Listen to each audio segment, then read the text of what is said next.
mean, I remember when I was going to go do that film, Vince McMahon Sr. fired me because of that movie. What? I'd got the call. I didn't know there was a senior.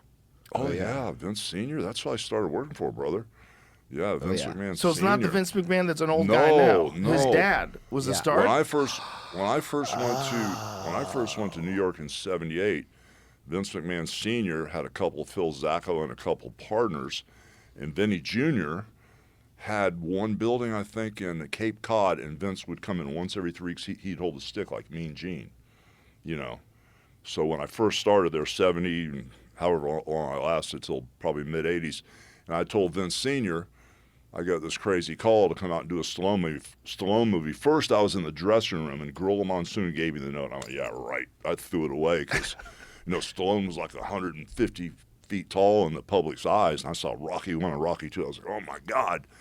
So I said, yeah, another wrestling joke, like pooping in my bag or putting lots on my stuff, So I split to Japan for like 8 weeks.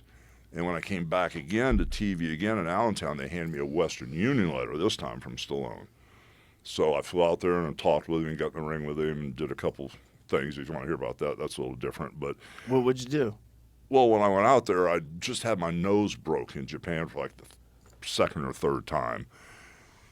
And when I went out there, I was so enamored and such a fan of his.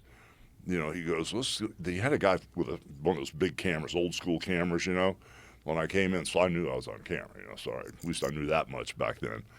And so he goes, hey, let's just get in the ring and move around. I had jeans on and cowboy boots. He goes, oh, let's just get in the ring like this. So he goes, I'm going to try to hit you. I said, well, if you want to, you can hit me in the nose, because I saw the camera. I thought it'd be cool if he splattered in my nose. That's how crazy I was when I was This is right younger. after nose surgery? No, I didn't have nose surgery. It was right after I had my nose broken. Oh, you just had it broken again. Yeah, okay. I flew back to TV. I'm just assuming you had it fixed. No. Andre would fix everything for you. Yeah. He'd just stand behind you with the thumbs and push everything down.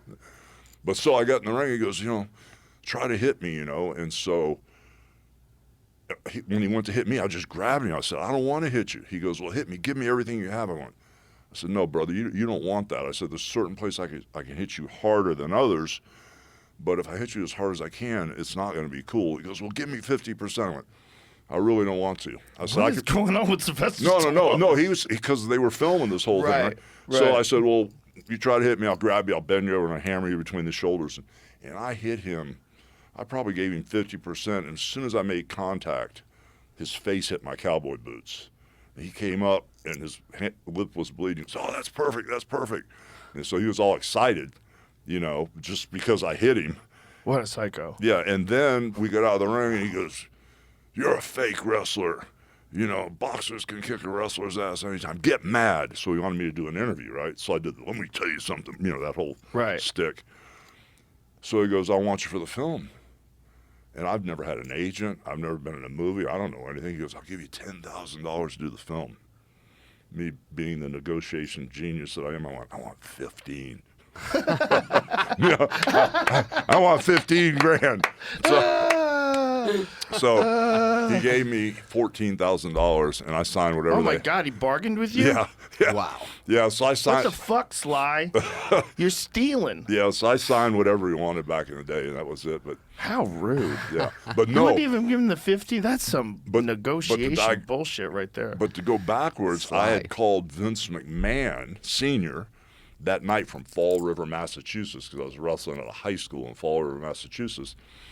And I called Vince because he was my guy. We were really good friends on top of him helping me, giving me the break, Vince Sr. I called him in Fort Lauderdale and I said, brother, I'm leaving tomorrow to go to L.A. to do this film. He goes, no, you're not. He goes, it's midnight now. You have to be in Charlotte at noon for TV with Crockett, because that's where Flair and all those guys were. He was sending me down to that Southern swing wrestling thing. I said, no, I told you I'm not going to do that. I said, I'm going to go do this movie. And as soon as I'm done with the movie, I'll come back. He goes, well, don't come back. You're never going to work here again. Never. So I went, okay.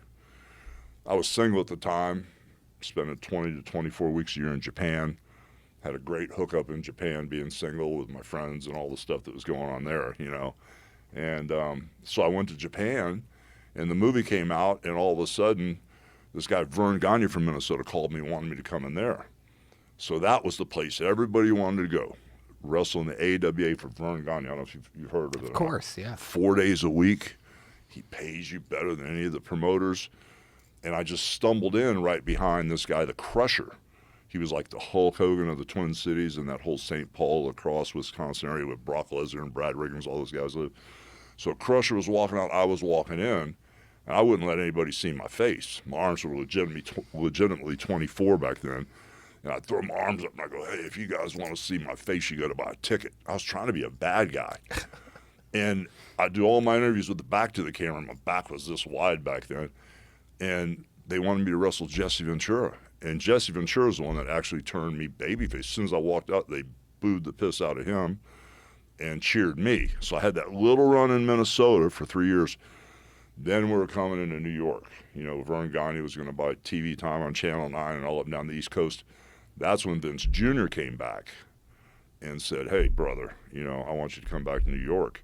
And we had a talk. He came to my house in Minnesota at 5 in the morning. We shook hands, and we did that whole worldwide takeover. Today we flash back to March the 1st, 1980. The World Wrestling Federation was live in Fall River, Massachusetts. Jose Estrada defeated Joe Cragnale. Angelo Gomez victorious over Silvano Souza. The Duke of Dorchester, Pete Doherty, with the win over Steve King. Dave Darrow beat Fred Marzino. Hulk Hogan victorious over Rene Goulet. And in the main event, it was Bobby Duncombe defeating one half of the WWF Tag Team Champions, Polish Power, Ivan Putski.